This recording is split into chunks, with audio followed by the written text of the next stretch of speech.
У них не принято называть друг друга по именам. В иерархии байкеров значение имеют лишь имена вымышленные. В очередной раз в дорогу собирается и нарушитель. Так «Ночные волки» именуют в жизни вовсе не нарушающего букву закона Руслана Идрисова. Повод для масштабной акции ведь и на самом деле серьезный. Мы являемся также патриотами нашей страны и готовы идти в одной команде с нашим лидером. «Ночные волки» – это 80 отделений по всей стране и более 5000 байкеров. У каждого из них, как говорится, двойная жизнь. Ведь по профессии врачи, менеджеры, педагоги и продавцы кардинально меняют свой образ. И их не узнать в строгих жилетках и на железном коне. Кстати, цена последних варьируется от 100 000 рублей и выше. Я вижу везде счастливые лица, детей.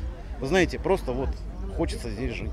Этим Россия сильна, что многонациональна, она огромная. Как Россия, Владимир Владимирович, и такие, как Рамзан, да, они показали, что можно сделать мир, развиваться, и нести культуру, и нести патриотизм. Собрались люди, которые есть интерес и защищать свою родину. Кто-то защищает с автоматами где-то, кто-то защищает на войне, а мы защищаем так, ездим. Они приехали из разных уголков страны, из Москвы, Крыма и Дагестана, чтобы единым фронтом выступить на чеченской земле и всем вместе поздравить Владимира Путина с днем рождения. «Ночные волки» стартовали от сердца Чечни к ипподрому в Гудермесе, по дороге преодолевая улицы Грозного, Аргуна и небольших чеченских сел.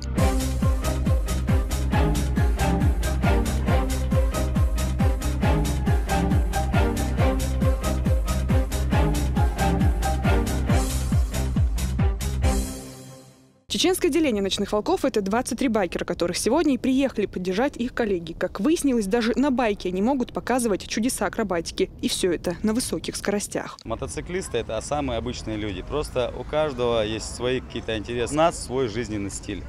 Мы выросли, есть такие люди. Большинство мотоциклистов, да, они с детства увлекались. Даже большинство из них как-то у них семейная эта болезнь, да, так скажем, такая вот эпидемия. Их жизнь – это дорога. В тысячах километрах они нашли свое непростое призвание. Именно непростое, ведь погода с их планами не считается никогда. Но вот сегодня, кажется, и она была на их стороне. «Ночные волки» после недолгой дороги без происшествий добрались до ипподрома в Гудермесе. Все интересное было у них еще впереди.